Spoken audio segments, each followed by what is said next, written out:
एक गांव में एक किसान था जिसे एक बहुत ही बुरी आदत लग चुकी थी। और वह आदत थी बेवजह चिंता करने की। वह हर समय किसी न किसी चीज की चिंता करता ही रहता। वह हर समय सोचता रहता कि कहीं मेरे साथ कुछ गलत ना हो जाए, जबकि उसकी जिंदगी में अभी तक सब कुछ ठीक ही चल रहा था। उसके पास एक बड़ा सा खेत था जिसमें अच्छी खासी फसल हो जाती थी। खेती करने के लिए 4 हट्टे कट्टे बैल थे, 2 बैलगाड़ियां थी, एक अच्छा घर था, एक पत्नी और 2 प्यारे बच्चे थे। लेकिन फिर भी वो किसी न किसी अनहोनी के बारे में सोचकर बेवजह चिंता करता रहता।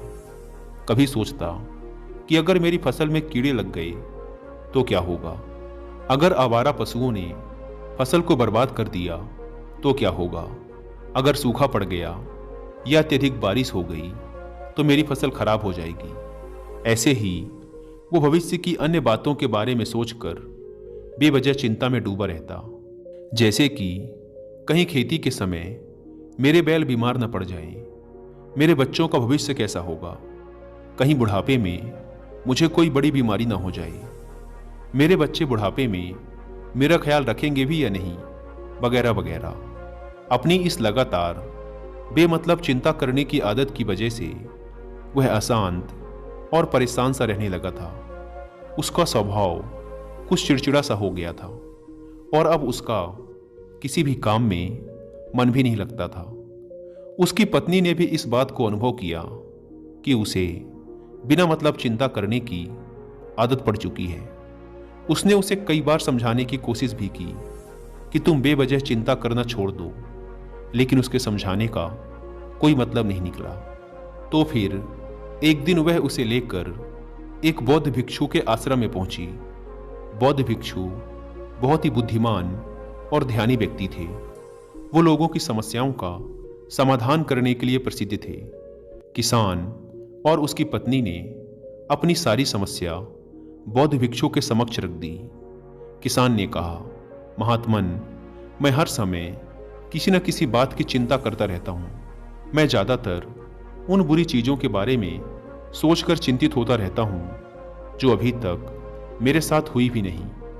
किसान की समस्या को पूरे ध्यान से सुनने के बाद बौद्ध भिक्षु ने कहा, ठीक है, तुम दोनों कल सुबह आना और फिर मैं तुम्हें तुम्हारी समस्या का समाधान बता दूंगा।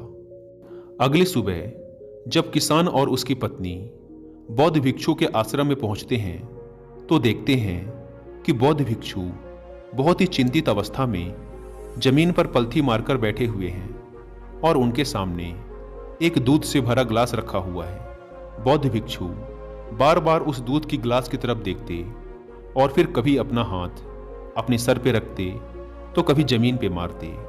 वो बहुत ही चिंतित और बेचैन दिखाई पड़ रहे थे।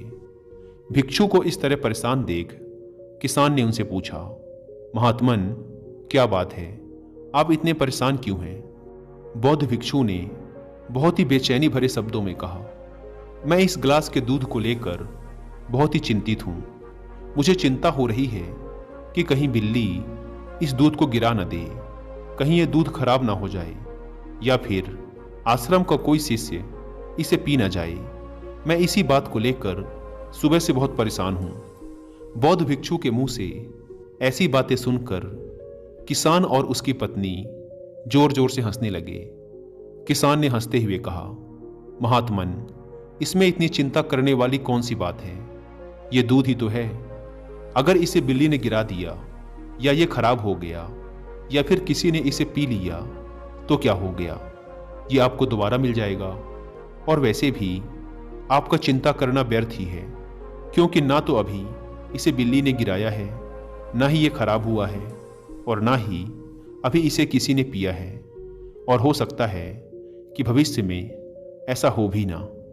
किसान के मुंह से ये बातें सुनकर बौद्ध भिक्षु मुस्कुराए और बोले, मैं भी तो तुम्हें यही समझाने का प्रयास कर रहा हूं कि भविष्य की उन घटनाओं की चिंता करना व्यर्थ है जो अभी हमारे साथ हुई ही नहीं, और बहुत बड़ी संभावना है कि वो कभी होंगी भी नहीं। और अगर हो भी गई तो जिस चीज को तुम एक बार हासिल कर सकते हो उसे तुम दोबारा भी हासिल कर सकते हो, और अगर नहीं भी कर पाए तो कोई बात नहीं, क्योंकि समस्याओं के आने के साथ ही उन समस्याओं का सामना करने की हिम्मत भी अपने आप ही आ जाती है।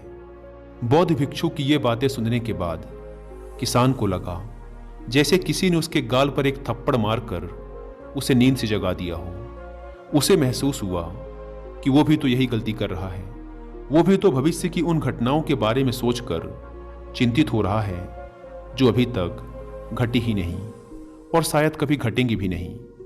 वह कुछ देर तक स्तब्ध खड़ा रह गया और फिर बौद्ध भिक्षु के चरणों में गिर पड़ा और कहने लगा, इतनी आसान भाषा में मुझे मेरी गलती का एहसास करवाने के लिए आपका बहुत बहुत धन्यवाद, और मैं आज से पूरा प्रयास करूंगा कि मैं बेवजह चिंता करना बंद कर दूं। दोस्तों, जैन बुद्धिज्म में एक कहावत है, जब तुम चल रहे हो तो केवल चलो, जब तुम खा रहे हो तो केवल खाओ।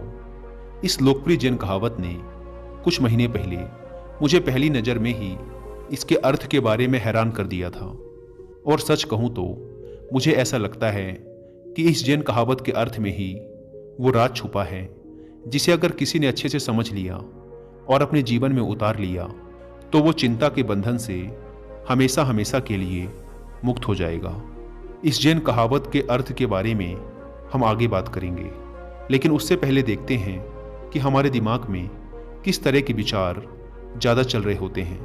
अगर हम कुछ समय के लिए अपने विचारों पर ध्यान दें तो हम पाएंगे कि किसी भी काम को करने के बाद हमारे दिमाग में ज़्यादातर समय ये 4 विचार ही बार बार चलते रहते हैं। पहला, क्या मैंने ये सही से किया? दूसरा, क्या मैं इसे और बेहतर कर सकता था? तीसरा, इसका परिणाम क्या होगा? और चौथा, लोग मेरे और मेरे काम के बारे में क्या सोच रहे होंगे? ये ऐसे कुछ विचार हैं जो हमारे दिमागी सिस्टम में ज़्यादातर समय चलते रहते हैं, लेकिन हमें पता नहीं चलता, क्योंकि हमने इन विचारों के साथ जीना सीख लिया है और हमारा दिमाग काम भी ऐसे ही करता है कि अगर हमने इससे किसी काम को कई बार करवा लिया तो फिर ये उसे अपनी आदत बना लेता है और फिर हमारे चाहे बिना भी उस काम को करने का प्रयास करता है। शुरुआत में तो हम किसी भी काम को अपनी इच्छा से पूरे होशो हवास में करते हैं, लेकिन बाद में वो हमारी आदत बन जाता है और फिर हम बस बेहोशी की हालत में बिना सोचे समझे उस काम को किए चले जाते हैं। जैसे कि जब हम शुरुआत में कार चलाना सीखते हैं तो हमें हर एक छोटी छोटी चीज़ का ध्यान देना पड़ता है और हम पूरी सावधानी के साथ कार चला रहे होते हैं, लेकिन जैसे ही कुछ महीने बीत जाते हैं हमारा दिमाग इसे अपनी आदत बना लेता है और फिर हम फ़ोन में बात करते हुए, गाने सुनते हुए या फिर कुछ खाते हुए भी आसानी से कार को चला लेते हैं और हमें इसके बारे में ज़्यादा सोचना भी नहीं पड़ता। हमारे हाथ और पैर अपने आप ही गियर और ब्रेक्स की तरफ चले जाते हैं, क्योंकि अब हम कार को सबकॉन्शियसली चला रहे होते हैं, यानी कि एक तरह से बेहोशी की हालत में हमें पता नहीं होता और काम हो रहा होता है। ठीक यही हमारी चिंता करने की आदत के साथ भी होता है।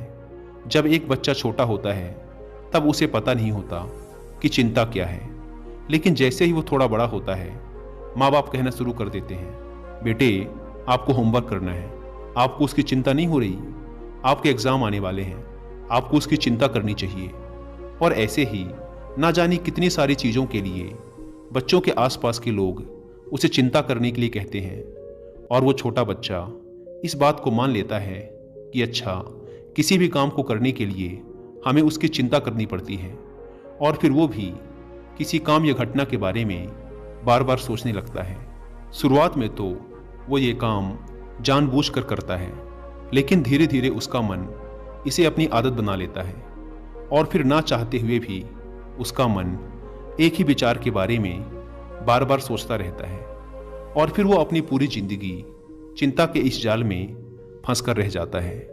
लेकिन अब प्रश्न ये उठता है कि इसका समाधान क्या है? तो इसका समाधान है ऊपर बताई गई जैन कहावत का अर्थ, यानी जागरूकता। हमें अपने विचारों के प्रति जागरूक होना पड़ेगा। हमें थोड़ी देर रुककर इस बात पर ध्यान देना होगा कि कहीं हम ना चाहते हुए भी एक ही घटना के बारे में तो बार बार नहीं सोच रहे। हमें पूरी जागरूकता के साथ ये देखने का प्रयास करना होगा कि पूरे दिन हमारे अंदर किस तरह के विचार उठते रहते हैं। अब आप पूछ सकते हैं कि केवल जागरूकता क्या करेगी। मैं कहता हूँ यह काफ़ी है। यह मन को शांत करने के लिए पर्याप्त है, मन को अपने स्वभाव का एहसास कराने के लिए पर्याप्त है। और जीवन में जागरूकता लाने का सबसे आसान तरीका है ध्यान करना। ध्यान करने के दौरान अपने विचारों पर ध्यान देना। और जब आप पूरी जागरूकता के साथ अपने विचारों पर ध्यान देना शुरू कर देंगे, तब आप पाएंगे कि आपके मन में चलने वाले गैर जरूरी विचार एक एक करके अपने आप ही गायब होना शुरू हो जाएंगे। और फिर आप अनुभव कर पाएंगे एक आनंदित और शांत जीवन का। दोस्तों, उम्मीद है कि आपको इस वीडियो से बहुत कुछ सीखने को मिला होगा।